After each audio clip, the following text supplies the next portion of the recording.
Good morning, guys.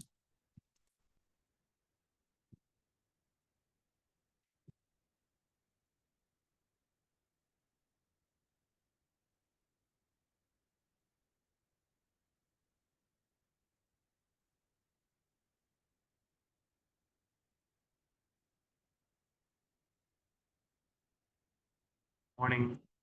We're just starting it off. Just give me.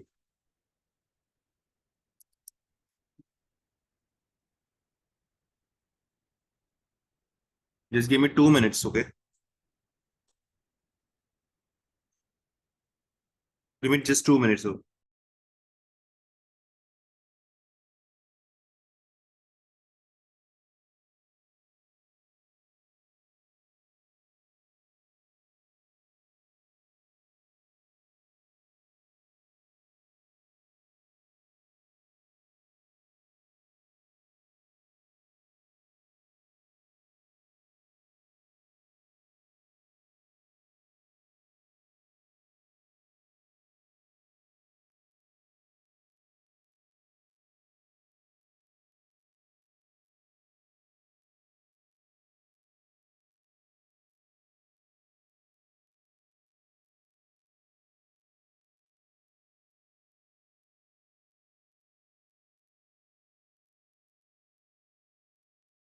Cluster for that we need to use ECS.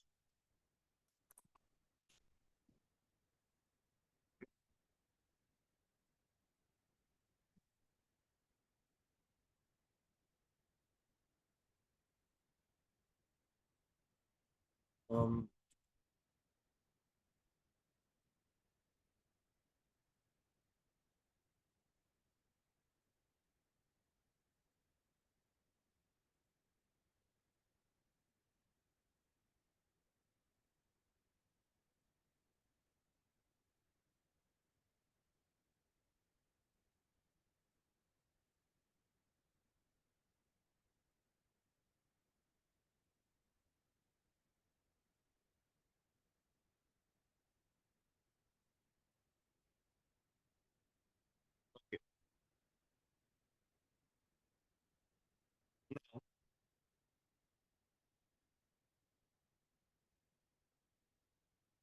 let's start it off.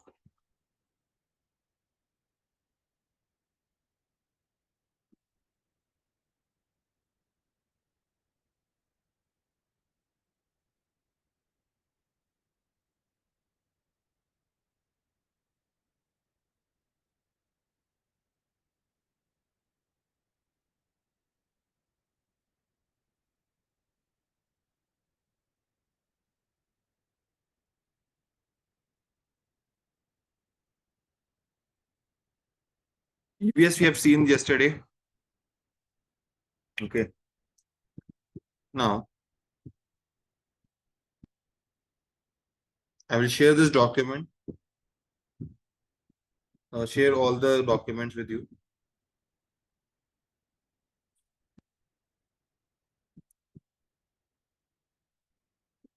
I have given you the documents. Now, the next type of storage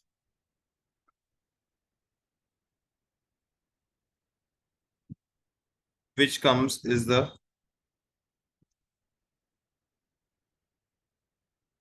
S3 storage. Okay. Or okay. Let's go ahead with the S3, or do you want to show first EFS? I think it was being discussed in the by other trainer, right? EFS. Any order is fine.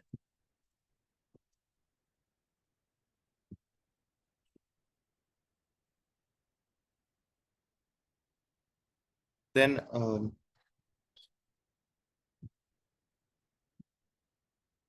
let's go ahead with the EFS. Let's complete that. Okay.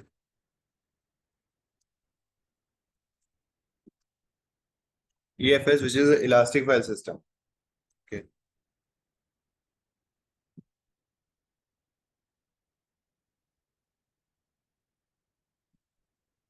Elastic file system. What is EFS? Can you tell me what is EFSS?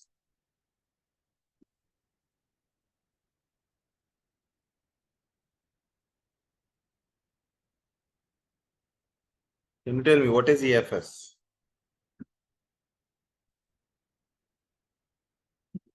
Okay.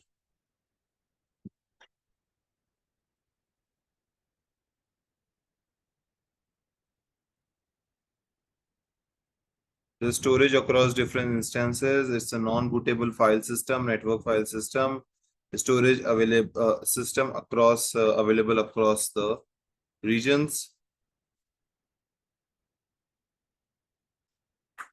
So EFS is a scalable. When I say it's a scalable, fully managed file storage service.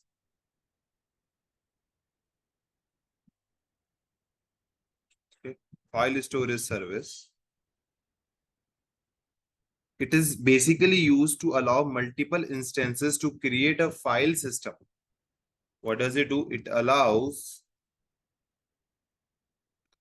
the multiple EC2 machines, multiple EC2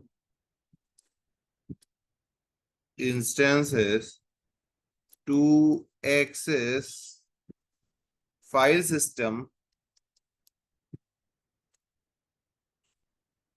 concurrently, making it suitable for the workload that require distributed, making it suitable, making it suitable for workload that requires distributed and shared access to large amount of data,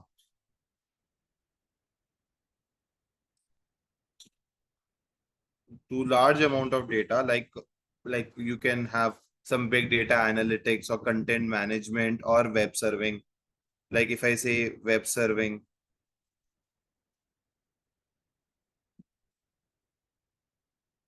like a web serving or content management. Okay. Now what exactly it is doing? In the most easiest word, what exactly does it mean? What do I mean, or what exactly is that EFS will do? Assume a simple situation that you have two machines, or you have three machines, let's say. One machine, give me 1 minute.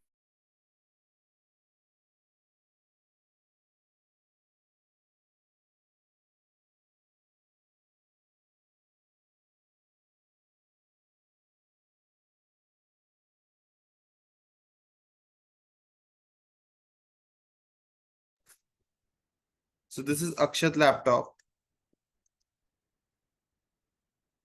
This is or Akshat machine. Let's take that example. Let's say this is Akshat machine. This is one of you. I will pick up one of you. This is David machine.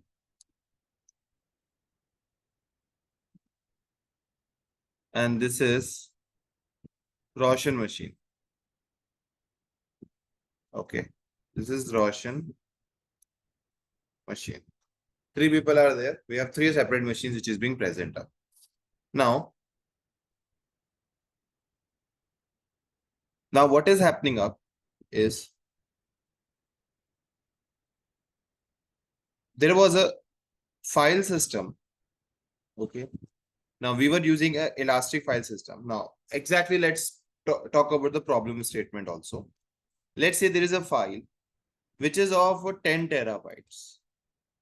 Now my client comes to me and my client says that Akshat, David and Roshan, we have a file of 10 terabytes. I want this file to be there in your machines. Okay. So what Akshat will do, Akshat will upload that 10 terabytes of file. David will also be uploading the 10 terabytes of file, and this Roshan will also be uploading 10 terabytes of file. So total the total size is 30 terabytes for a same file, and client would be paying for 30 terabytes because on all the three machines we are uploading the same file only. Now client is coming to me and saying that, yeah, what is this 30 TB? Why you are like, why I'm being charged three times? Or if there are 10 machines, why are we charged 10 times? If there are 100 machines, why I have been charged 100 times? This is not right. This is not correct. Basically, where it is uploaded in the EBS only, Elastic Block Storage. But this is absolutely wrong. I cannot just throw up some bill to the client. So in these cases, what we do is we go for the EFS, Elastic File System. Okay, we go for the EFS, which is Elastic File System, wherein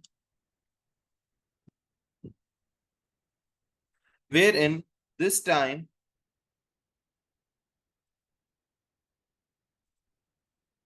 the 10 terabyte of file would be shared.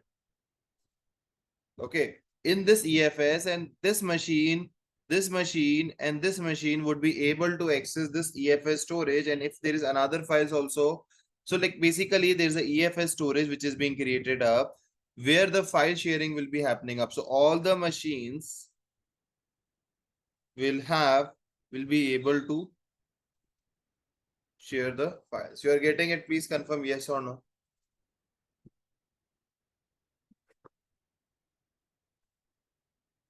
Okay. So this file sharing EFS, when I talk about,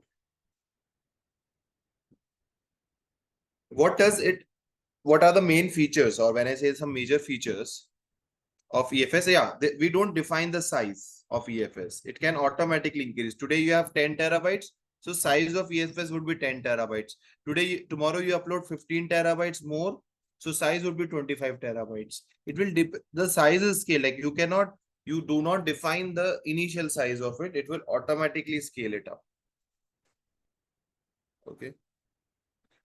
So there is one more thing, and and the same cannot be applicable to EBS, since EBS is local to the instance. Yes, absolutely.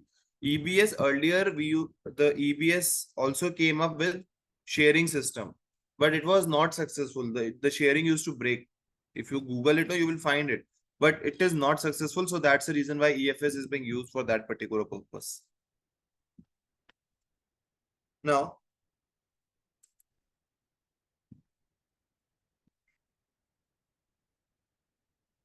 please note it now.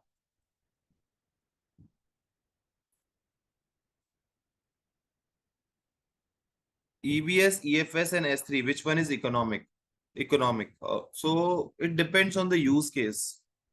Okay. So if I don't have much of a data, then EBS is always, I don't need any extra storage on top of it. So EBS is always better. EFS, if you want to share the files, then EFS is really good. It's really fast. S3, when you want to, like, accessing of that file is very regular and you want to access it on a daily basis, some objects need to be done. So that way the S3 is better. Okay. Yeah, you can only access EFS from the machines. You can access the EFS from the machine.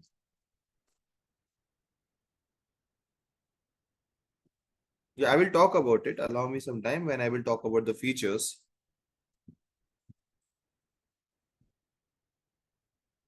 Now,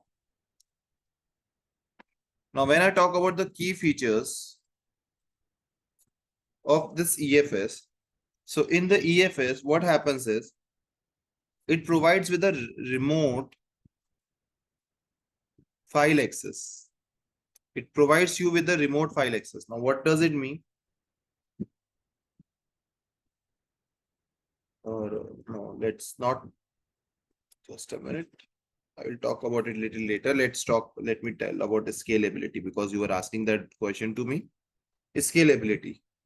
Now, EFS will automatically, EFS will automatically, I will request you to please make the notes, automatically grows and shrinks, grows and shrinks as the files,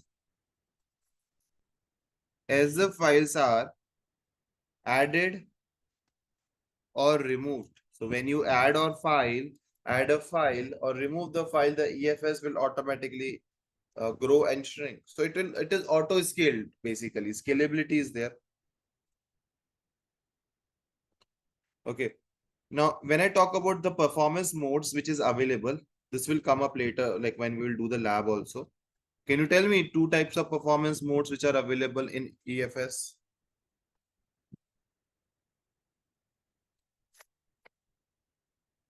You might have seen it, no? When your trainer have done it previously. Do not remember it, guys? One is general purpose. Which one by default you will be getting? And the second one is maximum input output. Maximum IO. Maximum input output. So general purpose is basically idle for latency sensitive use. It is idle for latency. This is a single word, latency sensitive use cases. When you don't want latency, you don't want latency. Latency is delay. When you open something, you open Netflix, so it opens in 2 seconds. That's a latency in the most easiest words. Okay. Maximum input output. It optimize. Basically, I can optimize for high throughput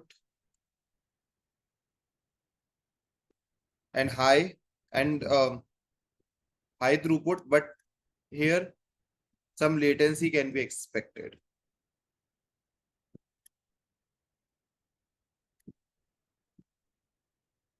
Okay, we will get the maximum input output, but yes, sometimes the latency is being observed in the maximum IO. So in the companies, what we do, if we don't want latency, we always go for general purpose only, always, ever. Okay, but yes, just for the theory sake of theory part, which I'm telling you, we have a maximum on input output. So we keep it in our mind that maximum input output will come up with some kind of a latency. Okay. Now, EFS, okay, EFX can only be shared between the machines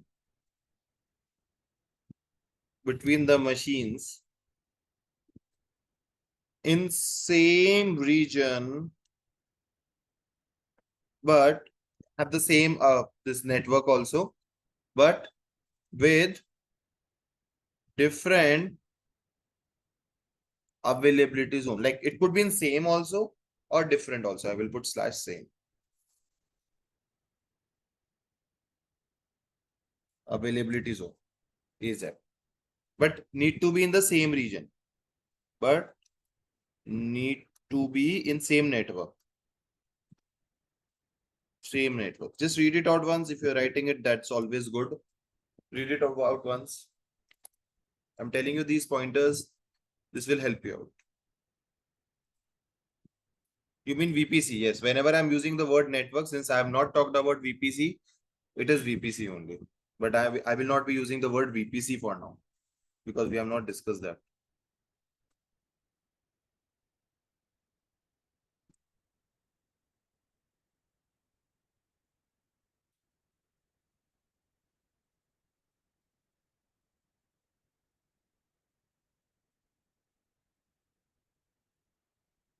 Read it out. I will take a 1 minute pause.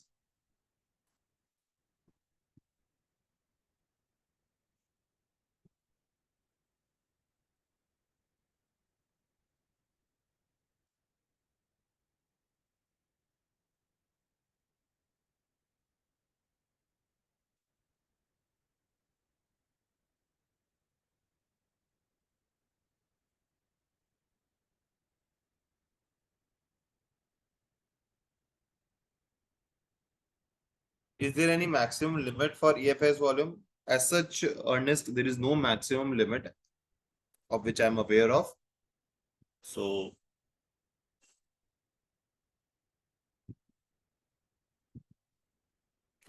shall I delete it now?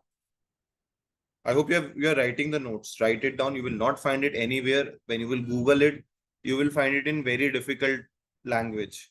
And it's really difficult to understand them. I'm writing it by myself only. So some of the use cases which I can think of it, like when I will be going ahead with EFS. Okay. First thing is I've already discussed when we want to use it as a shared file storage for applications.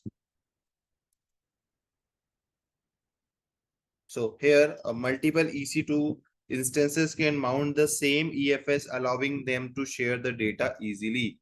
So what happens is multiple EC2 instances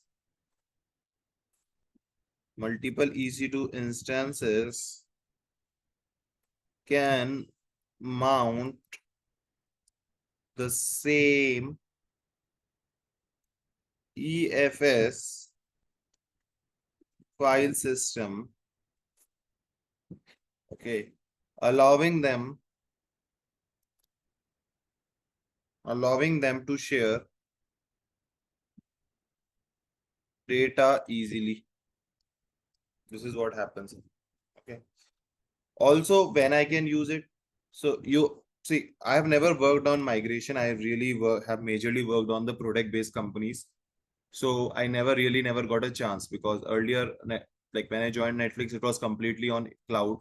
Right now, also I'm working on cloud. So I never got a chance to migrate any application till now. But here we can actually use it for lift and shift enterprise applications. What is lift and shift? Lift and shift enterprise applications. Now, what is a lift and shift is? Normally, as you say, lifting something and shifting something. I lift and shift. Let's take an example. I want you to bring a,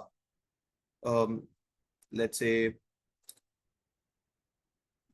some object to me.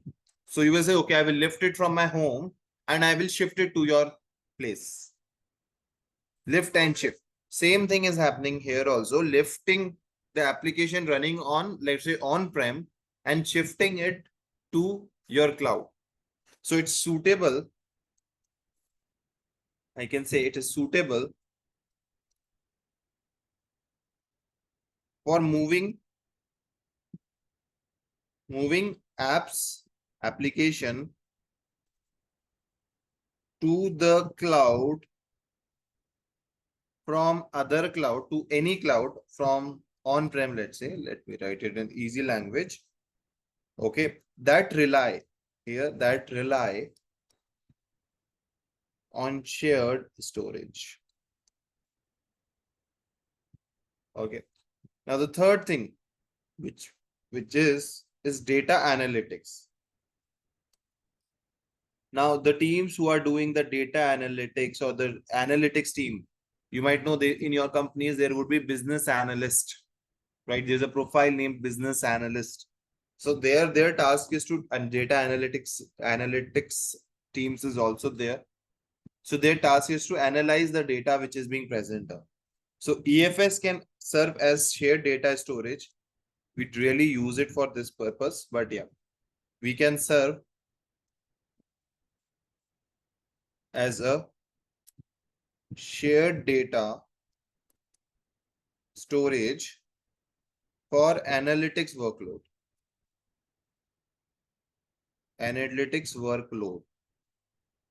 Running on multiple nodes. And this is considered as not very safe. Your client will not approve it, but yes, if the data is not very important, let's say, let me take an example. In Netflix, okay, there was once, I remember it, 2017. If you Google it, you will find it also. There was one of the campaign which was being running up. In the campaign, what was happening was people need to register, first of all. And then they used to fill up the details. For example, let's say which series you like. Let's say you like Big Bang Theory or Friends. Now they will ask you about the, let's say, Friends. Who is the major character you like? You say, okay, Ross. I like Ross. Okay, then what do you like most about that Ross? So it's a like kind of a Gen AI kind of a software which was running up, and it keeps asking you the questions to identify, and later on it will give a number saying that you actually rank five of the people who liked Friends series. Let's say you rank five of the 1 million people who actually gave this quiz. Now, this data was actually used for, it's very useful data because it help us to identify what that person liked. Okay. This actually helped us to identify, let's say you are there, you put all the details to us. Now we know your behavior. We understood that this person is very much into the series which is humor, like which has a humor, right? Or which is like funny, like comedy kind of a series.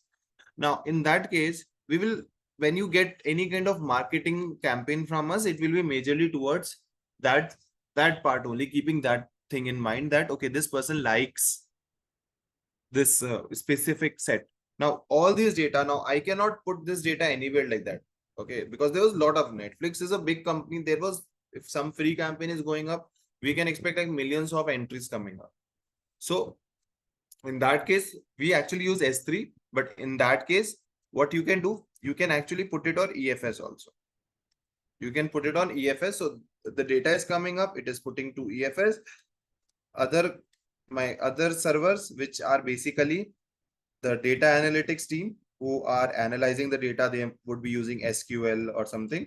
So they will take up that data and they will create some models, like there used to be propensity models and all those things used to be there. But this was kind of an architecture which can be followed very easily.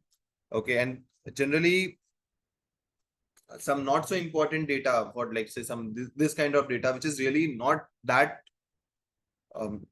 like I can say secured. I don't have to worry a lot about the security of that particular data, and we can put it on EFS. So this is what is one of the things which is being present. Please read it out and do let me know if you understand.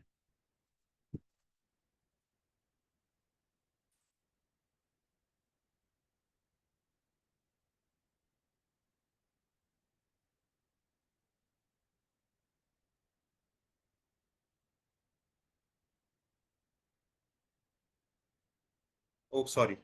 Yeah, please take a note. I will take a 2-minute pause at 7:35. Again, I will continue. I will talk about how you can mount the EFS. We will talk about the pricing part also. And a lot of people have that confusion that what is NFS? It uses NFS, Network File System. Okay. So basically how this machine and this EFS to talk to each other, they use NFS. Like what is this NFS also? That also I will talk about.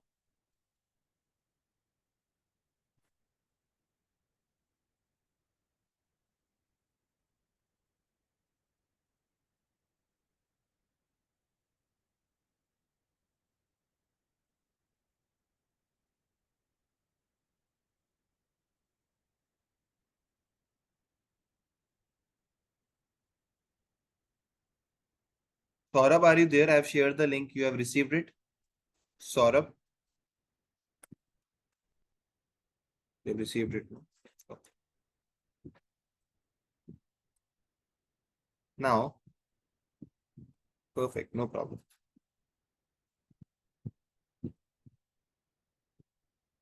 Shall I delete it now? 1 more minute. Read it out, write it.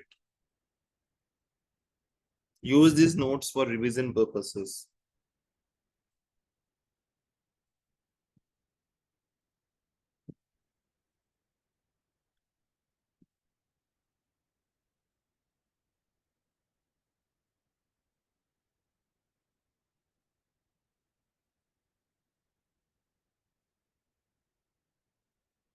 Okay. Now, anyone who is left out, anyone who has not done it. Now, there is a mounting, how we can mount an EFS on the machine. You can mount it later on as well. It's not a problem. Okay, if a machine is already there and you want to mount it later on, that is fine. If you want to mount it after the EFS is created up and when you're creating the machine after EFS is done, that is also fine. Anything is fine. It's completely flexible. So what we can do, what it exactly do, my major thing is I need to explain you about NFS. You know about NFS? Was it discussed previously? You can mount an EFS file system to an EC2 instance using network file system. Network file system, which is NFS. Okay, NFS protocol. And it will allow you to scale across, will allow you to scale across availability zones and manage data effectively. Okay. Now, what does it do? This EC2 machines which are connected, they are being connected via to EFS via network file system. In the security group, we need to allow that network file system as well. But what is this network file system? What is this NFSs? What is this NFSs? This NFS is a basically a distributed. It is a distributed. You can write NFS and then write the separate definition. It's a distributed file system protocol that allows users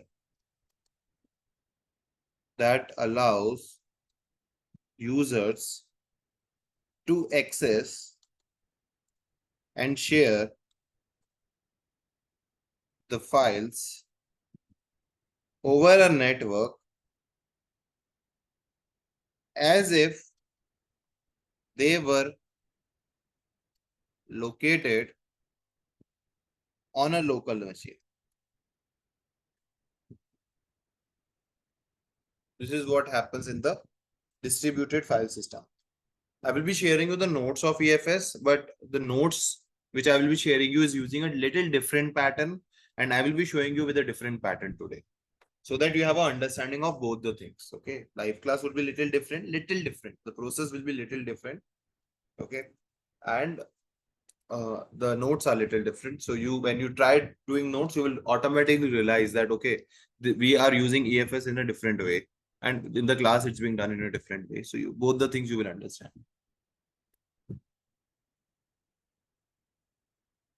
And when I say the pricing of it, pricing is based on amount of storage used, measured in GB per month. Okay. So how much storage you are using and utilizing in something you need to pay for if you are, and how much usage is there, like how much time you are accessing the resources or the files. That is also being counted. So you need to pay for storage as well as accessing. For both, you need to pay in EFS.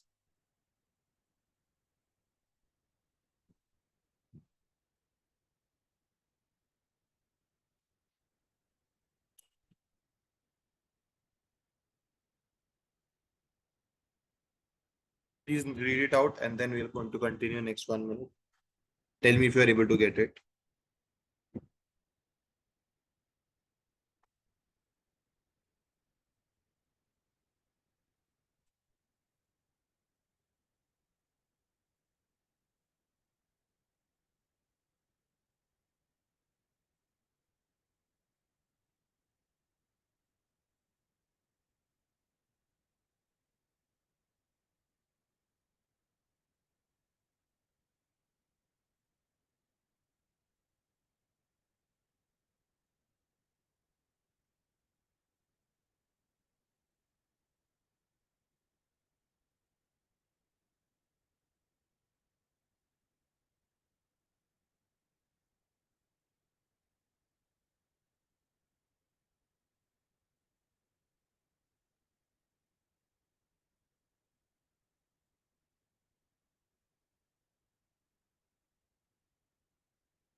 Okay, let's go ahead and let's do the lab. Okay, so let's do in a little different way. I will be creating a security group. Okay, in the notes, I'm using a different security groups. But today I will be using a single security group. Okay. Wherein I will enable the NFS, I will enable SSH. I can give HTTP also, it's not required, but yeah, fine. And I will share across EFS and EC2s.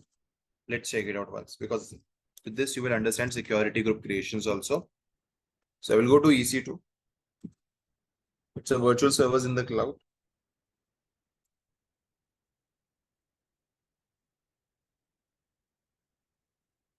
I will go to the security group. Here, with going to the security group, I can click on the security group and create it. Now, when you click on the security group, it will ask me the security group name. Now, here you can give any name to the security group as per your need and the convenience. So I will be for now putting, let's say, or I will say NFS. It's a production level or it's a testing.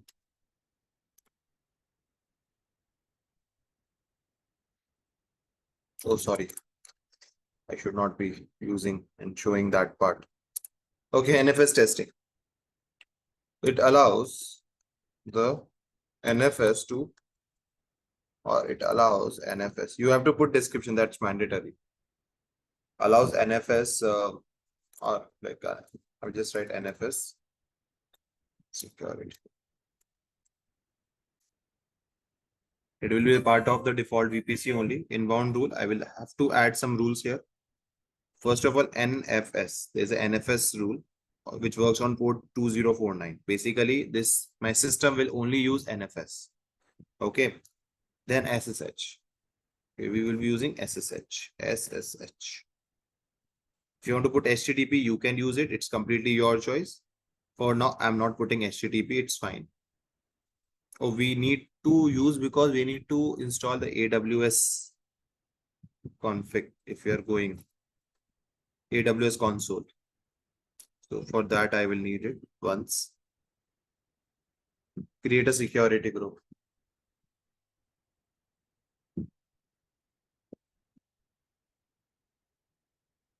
Now I have created a security group. Now I will go to EFS.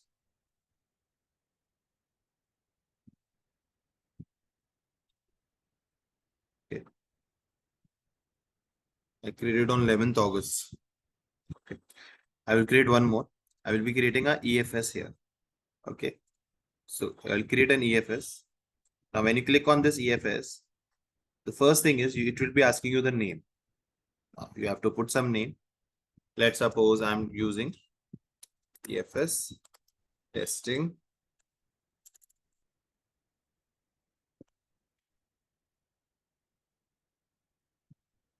I'll put today's date.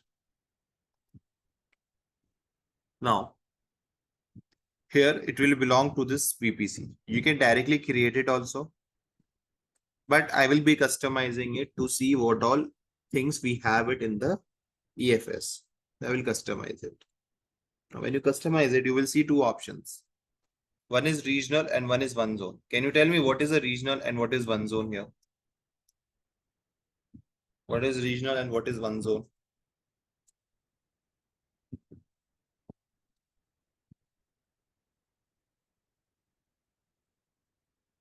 Okay, great. Janardhan. Okay.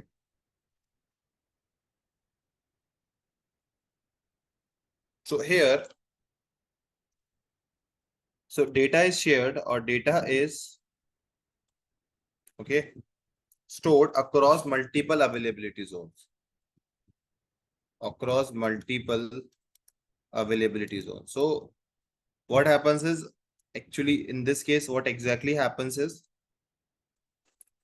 AWS also creates a backup due to any reason. Let's say there is some technical failure or there is some issues with the storage device. They are hardwares only, right? Anything can happen with any hardware.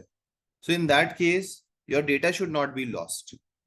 So what it does is it creates the backup, it is a completely AWS managed backup. 3 backups it will be creating in different availability zones. To avoid, let's say if due to some reason this backup or this infra is failed, AWS will give you a new infrastructure or new EFS. Personally, it never happened with me till date, but this is what it does. So your billing is also more in the case of one zone, regional. Whereas in one zone, it provides continuous availability of data within single availability zone. So you will be using one zone if your data is not very important. If the files is lost, then not a big problem.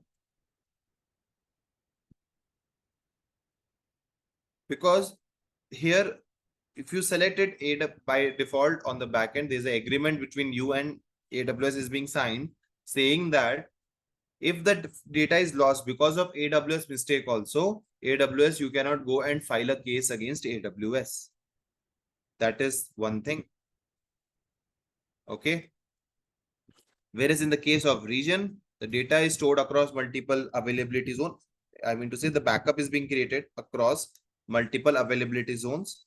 So wherein the failure or losing the data is very minimal. There's no chance actually. If by chance you lose this complete 2 data centers, also you have other data centers from where the AWS can give you your data back. It's very rare that all the machines will go or the issues will come up altogether. Although one zone, there will be multiple data centers will be replicating the data. No, you can manually create a backup of the data, but AWS, if due to some technical failure or a hardware failure happens, AWS will not be liable to share that data. Okay. Yes or no? No, this is something else. You don't have to worry about it. This is something else. Here also there is a backup only. Do not look at the bottom. Please look at what I'm teaching. I'm teaching this part right now. Please do not look at up and down in between. Okay, I'm teaching this part. Okay, David and Roshan, I'm teaching this part. Please look at this part here. This is something else. This is the next part. Both the cases you will have it here. See, if I select it, here it is there. Enable automatic. I never talked about backups which you will be creating up. See, let's take an example. Okay, let's take an example. A person comes to you. Okay, your friend comes to you with $1 million. $1 million. One of your friend comes to you and says that, yeah, Roshan, can you keep my $1 million? So what you did? Now Roshan is very smart. So what Roshan did? Roshan divided into small parts. So 20% Roshan has kept it in his one house. Another 20% of this 1 million, he kept it in his house number 2. Another one, he has kept it, or no, not like that. This is actually not a correct example I'm taking up. Let's forget it. Okay, let me explain you normally. Now, when you're selecting a regional service, what happens is the EFS would be created up. Okay, storage would be created up, and which has files. Which has some files which is there. Very important files. It is a really important files for your company. Now, this storage is running on some hardware only, which is present in the AWS data center. Am I right? On AWS data center. Am I right? Yes or no? Yes. Now, due to any reason, there was a failure in this hardware. There was a hardware failure. There was some issue came up. Anything can happen, right? The issues can come up with any hardware. Okay. So, you lost these files. You lost these files. It was not your mistake. It was not your mistake. You lost the files, which is there. Backup is completely optional. It's AWS. You will now file a case against AWS. AWS cannot say and tell you that why you are not taking backups. It is a paid service. It's AWS have to secure that data. which is there. That's the reason why you're paying for to AWS. And you might even charge, let's say, you can charge people, like it happened previously. Like $10,000, someone charging $1 million. They were filing a suit against AWS. And ultimately, at the end of the day, who will be responsible? AWS would be responsible. People will lose the trust on AWS as well. So AWS says that, okay, I have a regional service wherein if there is a EFS storage where the file is present, I will create 1, 2, 3 backups. Now, this is AWS managed backup. You will never have access to any of these. AWS managed backups. Actually, this part no one knows about it. Since I'm working for Amazon right now, I have that understanding, but no one knows about this specific part. You will not find it anywhere. So the 3 backups is being created up. Okay, 3 is fixed for every resource. 3 is fixed for S3 also. They have a fixed 3 backups. Okay, 3 backups are being created up. Now, whenever you upload any file, asynchronously, that file will also be uploaded here in the real time. Okay, whatever you are going to upload in the EFS, it will be uploaded here. If you delete anything from here, it will be deleted from here. If you delete EFS, all these 3 backups will be deleted. It's not like you delete it and you go to AWS saying that by mistake I deleted it. Can you share it from these backups? AWS will say no, we cannot do that. Okay, because it's asynchronously connected. Anything which is happening in the EFS will directly impact here. So in this case, we are saying that within regions, these backups are created in different availability zones in a different hardware altogether. So that's a regional service just to ensure that you have the highest availability and durability. If this data center is down, you will automatically, it will be accessible from this particular different EFS. So your availability will also increase in this case. There is a electricity problems also sometime which is there in a lot of countries. They use a lot of solar system and all those things, but yes, still there is sometimes electricity problems. Okay, one zone is availability zone. Like this, there is no backup as such. There is no backups which is created by AWS. Okay, so there is a single availability zone where this storage will be available. There is no as such backup which is being created up. So that is one zone in a single zone. It means in a single zone. Understood, right? Yes or no? Now, if it get lost due to any hardware failure, something goes lost, AWS, you cannot go and file a case against AWS saying that because of them, I have lost very important data. You have used one zone. Your billing will also be reduced. Here in region, you're actually paying for this complete setup. Here, your billing will be reduced by 1/3. So that's the benefit. Okay.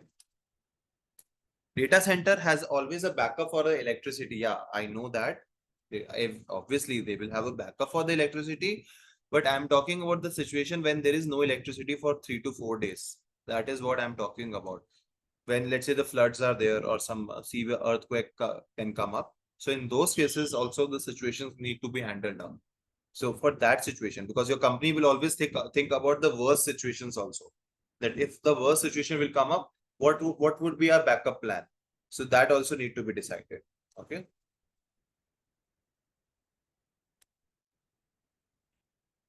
Any other question?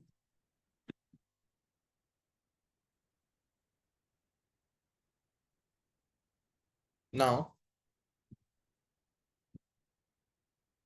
enable automatic backup. It will automatically take the backups whenever there's an update which is happening on the EFS. It will start taking the backups, but it comes with additional pricing.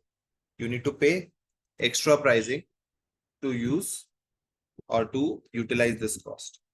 Now, there's a life cycle management which is there. So there are 2 types of storages, basically standard and infrequent access, or we call it as a IA. Can you tell me what is a IA is, or what is a standard storage in EFS? EFS has two types of storages, standard and IA. Okay, within EFS we have two major partitions. Now what are these? Can you tell me?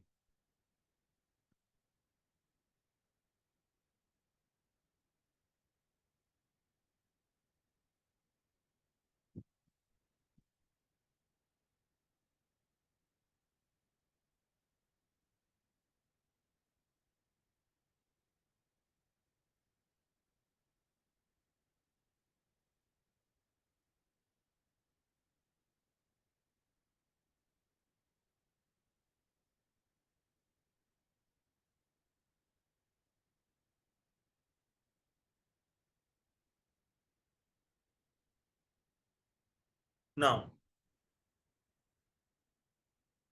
yeah, standard is basically it's very fast.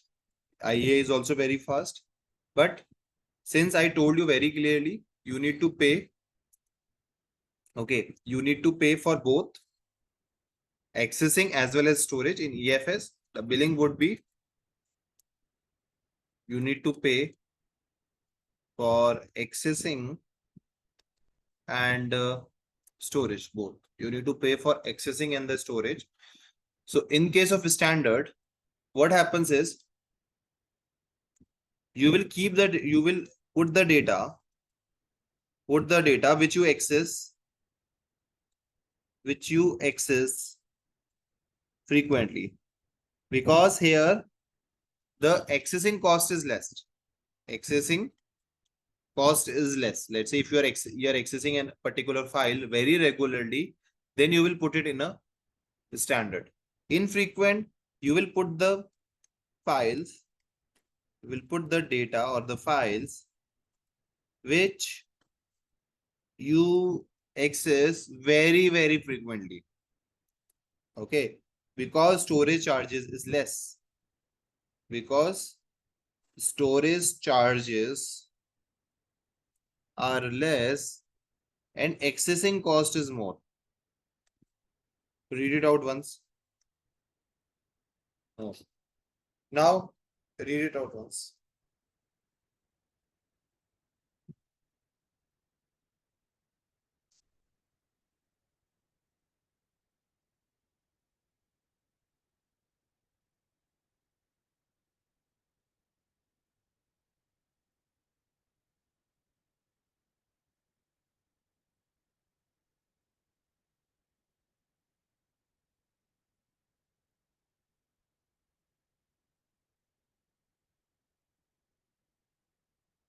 Now,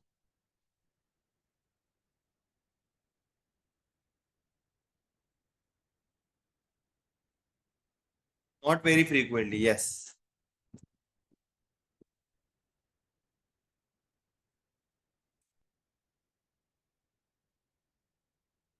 Not very frequently. No, input output per second, there is no as such problem with the input output per second or the speed or throughput, nothing like that. Exactly the similar, but the billing difference is there between both of them. What is the underlying storage for standard and IA? No, there is as such no underlying storage I'm aware of, Janardhan, under the standard and IA. They are standard and IA are the part of EFS only. Under that, there is no specific divisions. Okay. Now,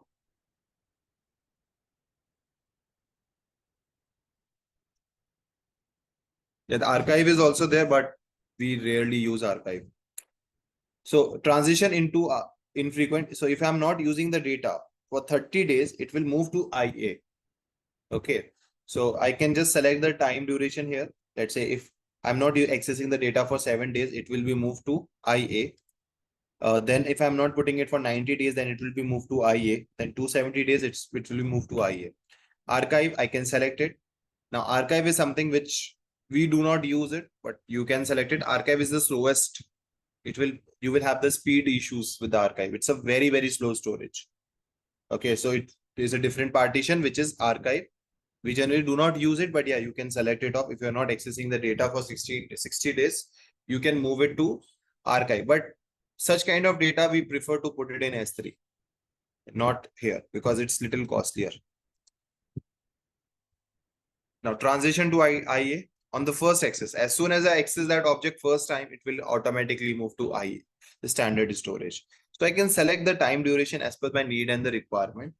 The way I need it, I can definitely select it in that particular way only. Okay, that is completely possible. There is as such no issues with the same. Now, performance, basically we have two kinds of performance you will see. One is enhanced performance, one is a bursting performance. Now, what is the enhanced performance? Enhanced performance is, it will it will provide you the flexible, the best performance I can say will be coming up. Okay.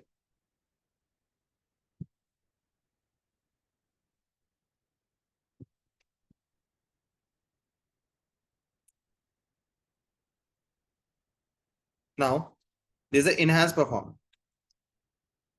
Those who want to learn DevOps, just please listen to me first, then we will discuss about it. Okay. Enhance and bursting, which is there. Now, what is a bursting is, or what is a enhanced means? What do I mean by enhanced and what do I mean by the bursting? Enhance here, okay, means you will be getting more flexibility and higher throughput. That's an enhanced one. You will get more flexibility and higher throughput levels of the workloads. So more throughput, better performance. Okay. Bursting, it provides throughput that scales with the amount of storage for the workload. So we generally use enhanced only. It means that you get the best performance. You get the best performance throughout. So if you have less data also, less files also, still you will be getting the high throughput only. But here, it will provide the throughput that scales with the amount of storage. So when the number of files will increase, obviously you need more throughput, it will keep increasing. So it would be adjusted in that way. I will take a simple example, analogy. You are driving a car. Okay. Now your car is running on petrol, diesel. Okay. Now I have a diesel car, so let me take that example. So now that diesel is basically like for when I'm driving at 40 kilometers per hour, it is giving me around 15 kmpl, 15 kilometers per liter. But when I'm speeding it up, when I'm putting more tasks, like when I'm running it at 100 kilometers per hour, my utilization will increase. So I need more diesel input. Same thing happens. More throughput will be required when you have more files. Okay. So you will get bursting. Yeah, latency is being taken care of. Both will have almost latency will be taken care of in both the cases. It's all about the throughput you will be getting up. Okay, I personally use enhance because there is not much big, it's costly. It's more costly than bursting, but there is not much difference which is there. Okay, in the pricing. So we generally go for the enhance. Actually, this is just for a namesake only, like just for a namesake.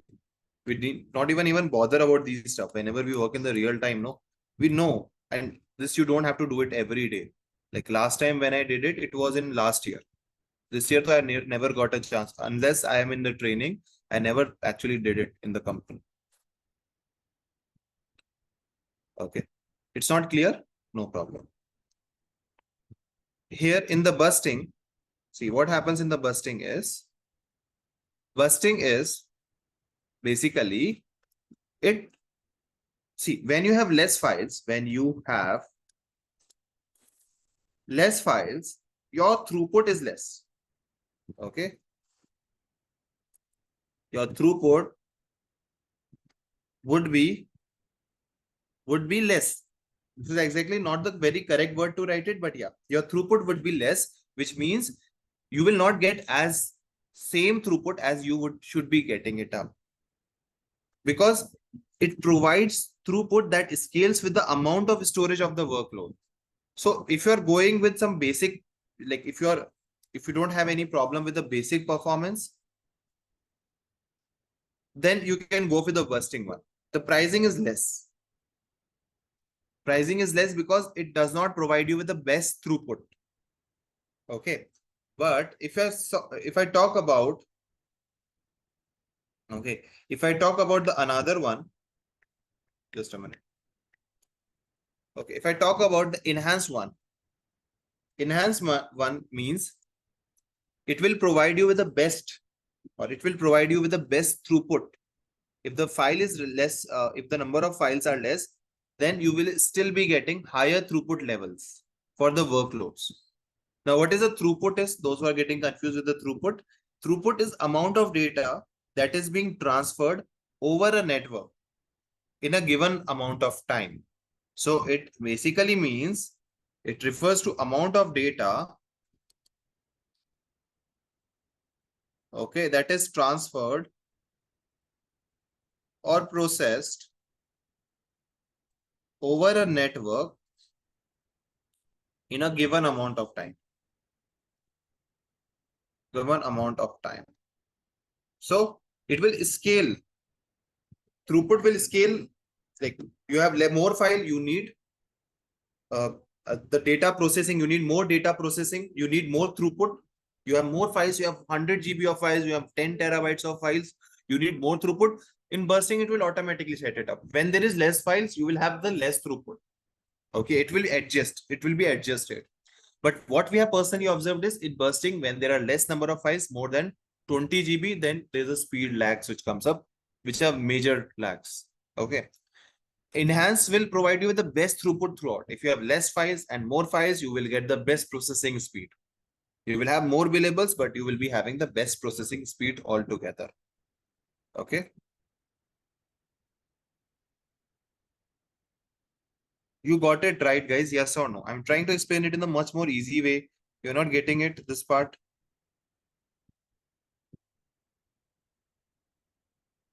It's easy. No one will ask you in any interviews. Always in your companies, you will have to like close your eyes and put enhance. No one will even ask you why you have used enhance. I'm telling you from my experience, guys. And once in a year, you have to even do it. EFS, you will not be configuring on the daily basis. Like how many projects you will be doing on an year? Like one project maximum, one client. So once in a while, you have to just configure it if it is even asked. Now I can go to the next part. Okay, we can have a break now. I'm sorry, I forgot it. Let's meet after the break and then we'll continue on the network file system. Okay. Meanwhile, I will upload the notes also for you. Just a minute.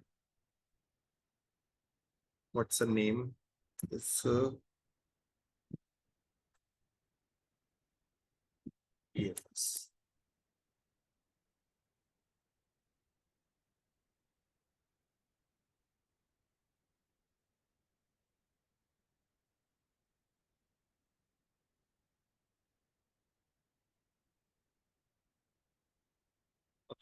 EFS I have uploaded.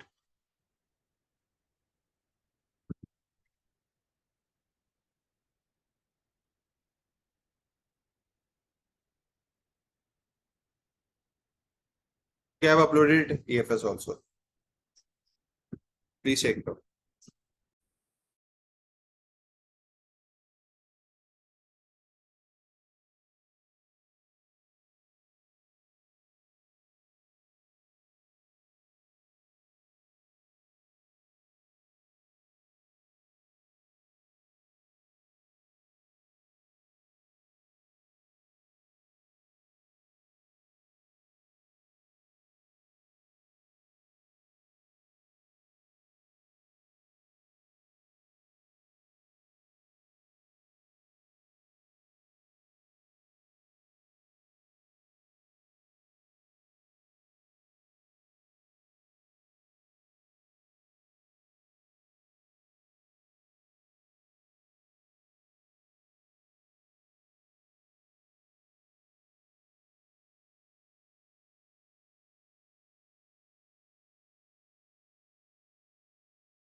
Yes,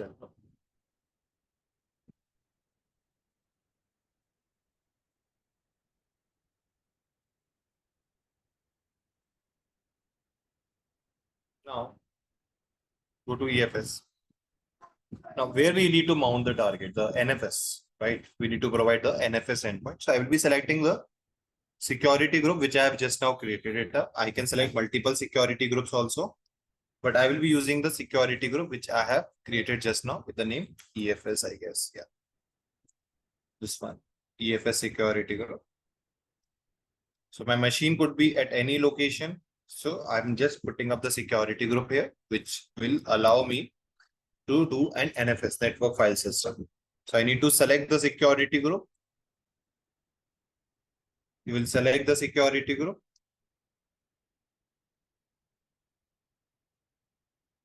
We will select the security group here. Okay, which we want to use. So I will be selecting the security group. I will scroll down, click on the next button. Here, I will click on the next. No changes to be done there in the network file policy. You don't have to worry about that part. And I will just be creating a network file system. So EFS I have created up. Okay, EFS I have created it up. This is the EFS which I have created. Okay, right now there is nothing. There is nothing which is there inside your EFS. You can check the monitoring. Okay, you can check what all are, how much throughput you are getting, and all these things can be checked in the monitoring part. We will come to that. First, I will be going and I will create EC2 machine. Okay, so ultimately I've created EFS and I will share it with the EC2 machines itself. So we will be going to the EC2. You are understanding, right? Anyone has any confusion in creation of the EFS? No confusion? Clear, absolutely. Great, great. Now, see, we have created a EFS. We have created an elastic file system. Now, I need to share it across the machines. I need to share it across the machines. So this is my machine 1. This is the machine 2. I need to share it across the machines itself. This is what we will be doing. Now I will create 2 machines. This is would be my first machine. This would be my second machine. I will be installing EFS agent. I will be installing an EFS agent. I need to install that EFS agent in both of these machines. I will tell you from where you will be installing that EFS agent. Okay. Now EFS agent can be done. Now here you can share it across the machines itself. Now let's see how it can be, how we can achieve that part. We will go back here. We will be going to the instances. Now in the instances, I will be launching 2 machines. So I will go to the launch instance. I will say machines. I can say EFS lab. Okay, test EFS lab. Okay, I will use Amazon Linux. You can use Ubuntu also. Any operating system you can use it. Okay. So I have a question. Can we use like store web apps data on the EFS to access multi EC2 instances as a load environment, as a load balance environment? Yes, you can do it. You can, as a solution architect, your task is to set it up. Okay, but that configuration your developer will be doing it for you. Now I will be selecting the Amazon Linux here. Okay, so first of all, I will be giving the name. I will select Amazon Linux. Here we will be using the latest Amazon Linux AMI, or you can select Ubuntu also. Anything is fine. Let's use it, or we can even go with this one, Amazon Linux 2. Anyone you can use it, will not make any kind of difference. In the notes, I guess I have used Amazon Linux 2. So let's go ahead with the same. Instance type, I can go with the T2 micro. You don't have to spend any money on the same. So if it's your new account, so there will not be any charges. In the key pair, I can use an existing key pair or I can create a new key pair. Let's say I will create a new key pair here. So the key is downloaded now. Scroll down. In the network settings, I will allow SSH and HTTP. No. Let's use an existing group, the one which we have created. So this one we have created it up. So the only difference which I have done is I'm using Amazon Linux. You can use any other operating system also. Process will remain the same. Nothing to worry about there. T2 micro is a machine type. In the key pair, I can use my new key, which is being present. I can select the existing security group and I will select the security group here. If I show you the nodes also,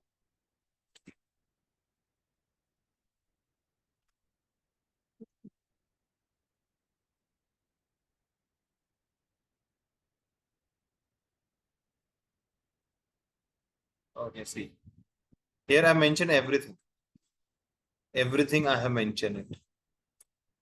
Okay, you will not face any kind of issue. Still here we have done it. Now I will be selecting two machines. I will be selecting two machines, machine 1 and machine 2, and we will be sharing them with the EFS, machine 1 and machine 2, and we will be sharing across the EFS, okay, via NFS, network file system. We have already enabled in this particular security group. If you are using a different security group, then you have to ensure that you are allowing NFS as a security group. I will launch an instance here. This is an instance. Two instances are being created up. If I refresh it, I have, this would be my first machine. I can select 1.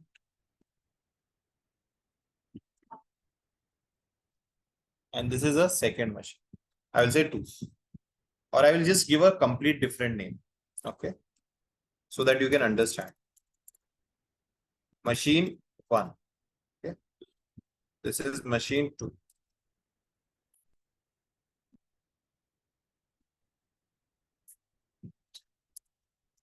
Machine 1. Two machines are there. Machine 1 and machine 2. I will connect to both of these machines one by one. So I will select the first machine. There's a connect button which is there.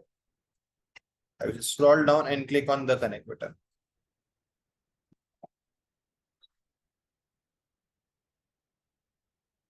So you can look here. Here you will find the machine name. Okay.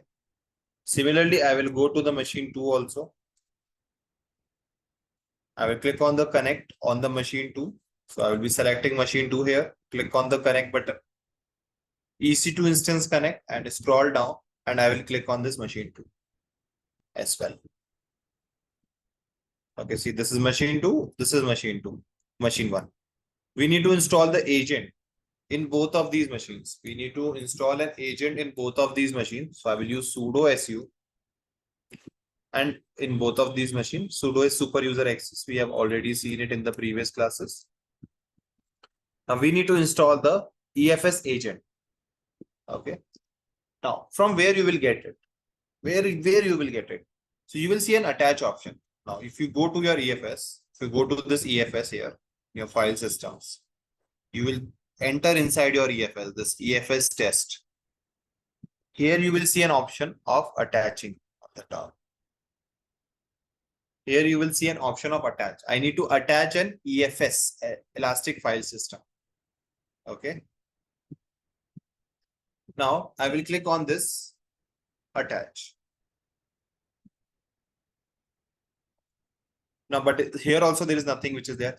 Now, what I'm doing, see, EFS will help you to talk to the EFS storage which is there or EFS storage which is being present now.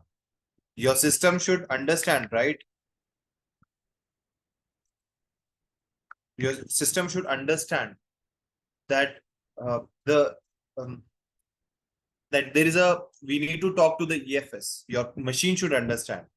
So what does it do? EFS agent, which we are installing, it helps to manage, it helps managing, or it helps manage and optimize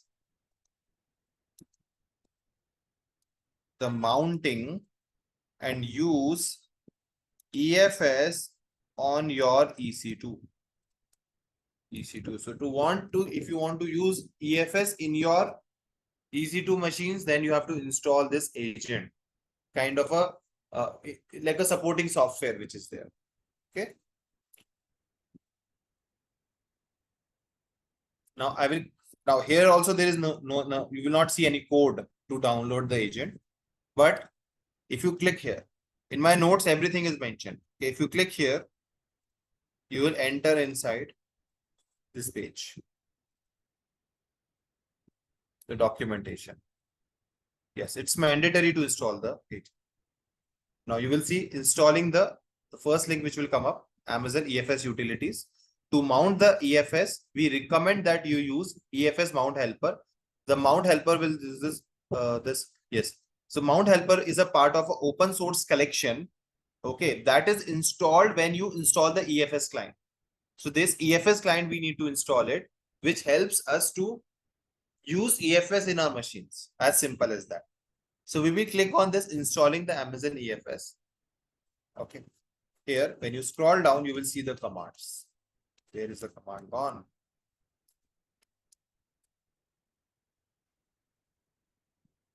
They keep changing the. This is a package. Okay. Amazon package is there. They have removed the command actually. They have removed the command. So we will be just using the same one itself. Just give me 1 minute.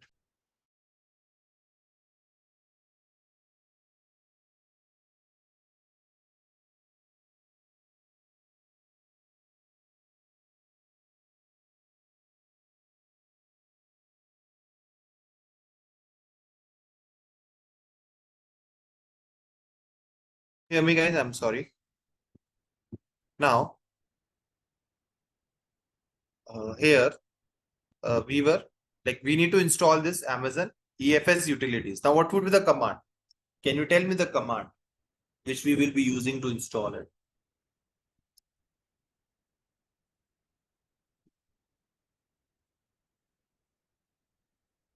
We will use yum install. Now, since we are using Linux, okay, in Linux and CentOS, remember that you need to learn Linux, basics of Linux, okay? In Linux and CentOS, we use yum as a package manager. Yellow dog updater. It's a yellow dog updater. To install anything, we will use yum. For Ubuntu, we use Apache, APT, which was a package manager. Getting it? Now, right now we are using Linux, Amazon Linux. So that's why I'm using yellow dog updater, which is yum. Otherwise, if I would have been using Ubuntu, then I would have used APT, which is an advanced packaging tool. Okay. So yum install Amazon. Yes. Yum install Amazon EFS util. We are going to use this command. It's there in my documentation. I will show you. In my documentation, see, I have shown you have to click on this attach button. You will click on this learn mode. Earlier, directly it used to come. Okay, now it's not coming up. See, I cannot help it out because it's not a very old. It's 2023 last year only. But yeah. So sudo yum install. This is a command I have put it in for you. Let's copy this. -y you can put it in the end also. Will not make any difference. I will just paste it here. See, it's installing it.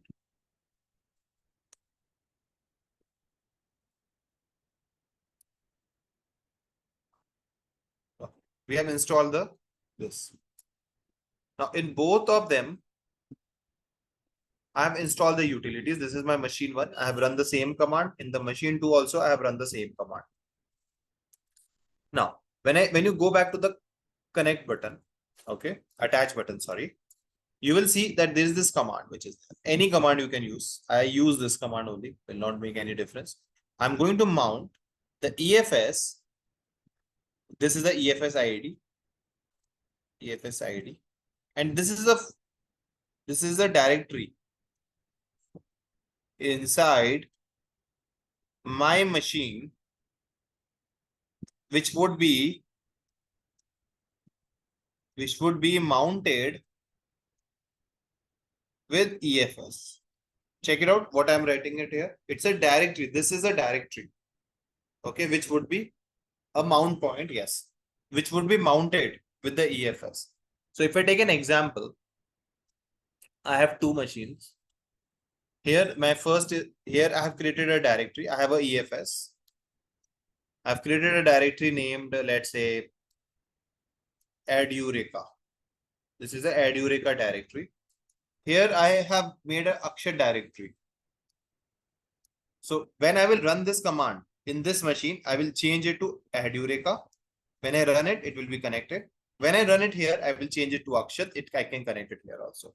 They can have a same name also. It's not a problem. Same directory name is also possible. In my case, right now, I will be creating with the same name also, but this is also possible.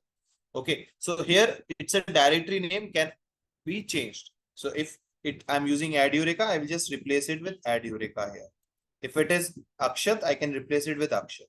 If it's my company, some company project or some log data, I can update from log data. Anything with whatever you feel you want to use it, you can use it here. So I will be using a simple mount point. I will just use this particular command to get the task done. So I will copy this. It's copied now. Sudo mount -t, and this is the command. Let's paste it. Oh, I will get an error. Anything I will write it. Let's say I will get an error. See, mount point does not exist. Now, how to solve this? You tell me. Here also, if I try to do it, let's say I try to do it, let's say Add Eureka, I will get the same error. Why? I explained you in the theory just now, and I got the correct answers as well.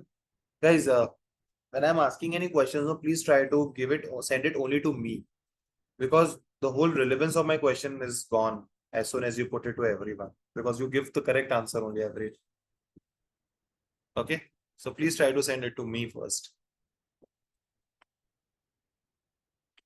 Now, here I will create a directory, Add Eureka.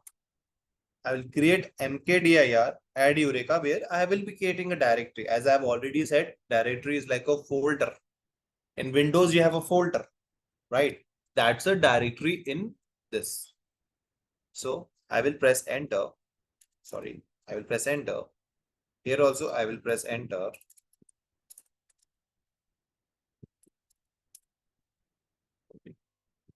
Now here, I will be putting this. Now I will mount it.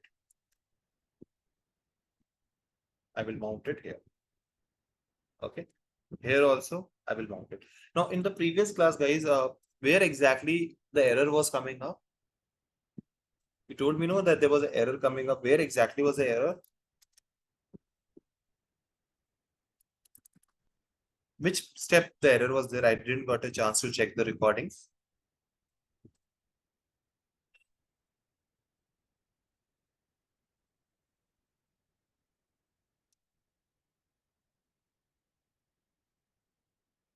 While trying to launch the instance, everyone is giving a different error.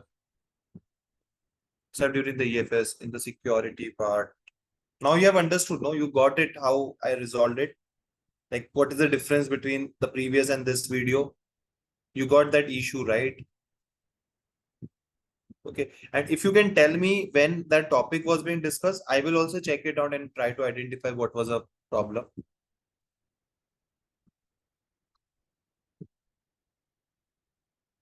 Even last week, yeah, with the previous trainer, that you said, no, there is a issue was coming up on this. Okay. Now, I will be going to this Add Eureka folder. Now you will see the magic. I will go to this Add Eureka folder. Okay. I will go to this Add Eureka folder. Let's create any file here. Let's create any file here. Okay. So tell me the file name you want me to create it in machine one. Put it to everyone. Any file name. You tell me in machine one. You want me to create it? We will access it from machine 2. Magic. Okay, let's use magic. The first answer is magic. So let's create a magic. Okay, we are creating a file named magic.txt here. I will press I. You can use touch also. In the notes, I have used touch. Okay. This is machine 1. Okay, and we have created this file in machine 1. See, it's a proof in front of you. This is machine 1. You can look at it. This is machine 1. Okay. You can remember 249.84. Okay. This is machine 1, which is there. I'm creating this file in machine 1. ls in the add Eureka directory, because that is the point I have mounted it up. I will go to add Eureka directory again. I will go to this add Eureka directory again. Okay. And when I do an ls, will I see the file? Yes or no? Will I see the file? Yes or no? I will be able to see the file. Absolutely. Magic.txt. See. And if I want to see the content of this file, or let me make a change. Okay, from machine 2. This is the IP address of machine 2. I will copy that so that there is no confusion. Now I will just do a update. Magic.txt. In the same file, see, content is same. I will press I to start inserting. Okay. Hello, this is the change from machine 2 with IP. This is the IP. Okay. Escape : WQ. Now this is the change I have made. I will create one more file. Magic machine 2. Machine 2.txt. I will press I. This is magic file from machine 2. Okay, from machine. Sorry. This is magic file from machine 2.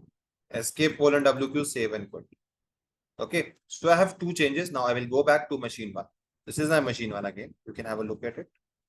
Okay, if I do an ls, see, magic machine 2, magic.txt. If I go and check, I can directly use cat command also to check the content of the file. Okay, I can directly use the cat command. And VI was a file editor. I think if you don't know what is a VI, it's a file editor like cat. Okay, so it will open the file. VI is basically a file editor. It creates a file and open the file for you. It creates and opens the file for you. Okay. Will be a step for auto mount. On the reboot, yes, you can put in the data. There's a user data which is there where you can put up this command to install the NFS agent, and then it can do it. You can actually do it. In my company, we use Ansible actually. That's a DevOps tool. We aggressively use Ansible in my projects. We don't use user data. We use Ansible to configure all this stuff. Now, it's a file editor that creates and opens the file for you. Okay, after you enter inside it, you will be pressing I to start typing. And then press :WQ with escape button. Press escape :WQ to save and quit. Then you will be pressing escape :WQ to save and quit. So this is what we will be doing. Two things we are going to do in here. Press I to start typing, escape :WQ to save and quit. So if you see here, hello, the new line was being added up. I added it up. And there was a new file also, which was there, magic machine2.txt. This is a magic machine from machine 2. So like we have a common file storage which is being created up. And if you look here in the notes also, we will install the EFS agent. Okay. Paste the command in both the machines. Now we will connect to machines via EFS. We need to create a directory. Here I'm using the directory name as Akshat. So I will create a directory named as Akshat. Go to EFS. Everything is so detailed. See, you will copy. That copy is also there from where I've copied this command. You will copy it, change this with the directory you have created up, and then finally, in both the machines, you need to execute the mount command. Fine. Then go to machine one, you will get inside the Akshat directory, cd Akshat, you will touch is creates a blank file. Okay, touch is a command which creates a blank file. Touch file one, file two will be created up. Go to machine two now, and it will be done like this. Okay. So these are the things. Just have a look at it once. I think that would be all for today. I hope you have liked the session today, guys. Any confusion you have, please do let me know. I will guide you. Any problem you are facing, you let me know. I will guide you on this. But I think we have done for today.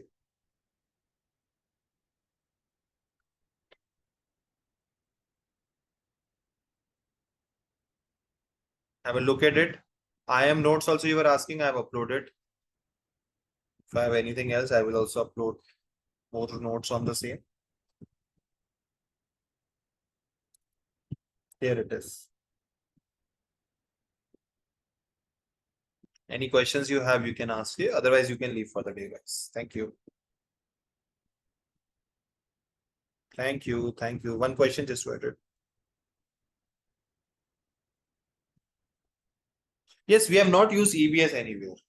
Okay, EBS comes by default in the machine. Okay, machine has EBS. That's a volume. Okay, so one more thing. Just a minute, guys. After doing all the labs, open the labs, go to instance, terminate. Okay, do not make the habit which I have. Please shut down this stuff. Okay, I have a very bad habit here. I don't delete the resources, but you have to delete it. After deleting, you just need to delete it. It will ask you to put it up and delete it. Confirm. Your EFS storage will be deleted. Okay. Please do not skip deleting the resources. You might end up getting a huge bill. Okay. Thank you, guys. Thank you. And one more thing, guys. Recently, Amazon AWS has sent the free credits mail.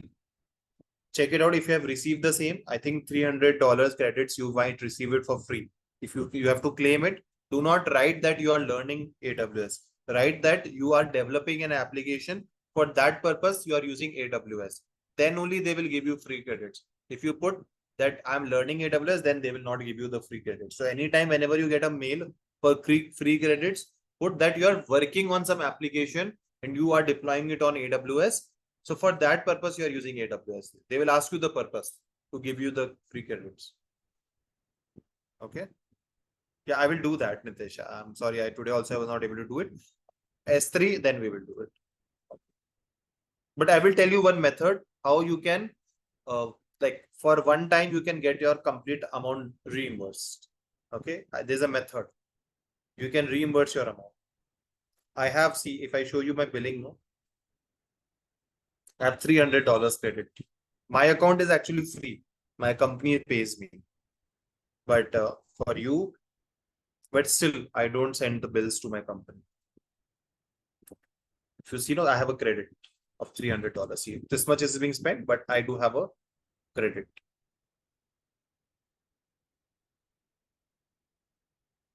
of $300,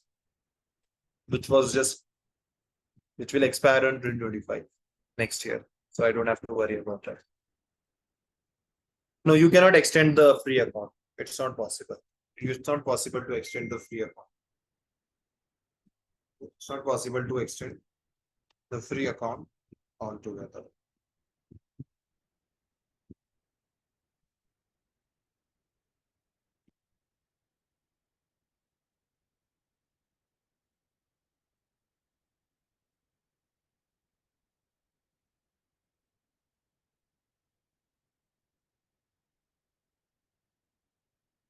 Thank you, guys. Have a nice day. Bye-bye. Take care.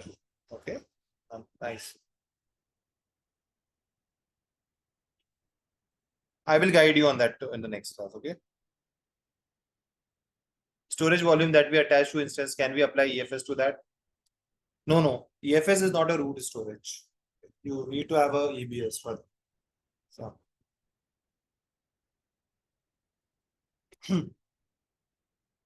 Okay, guys, bye-bye. Thank you.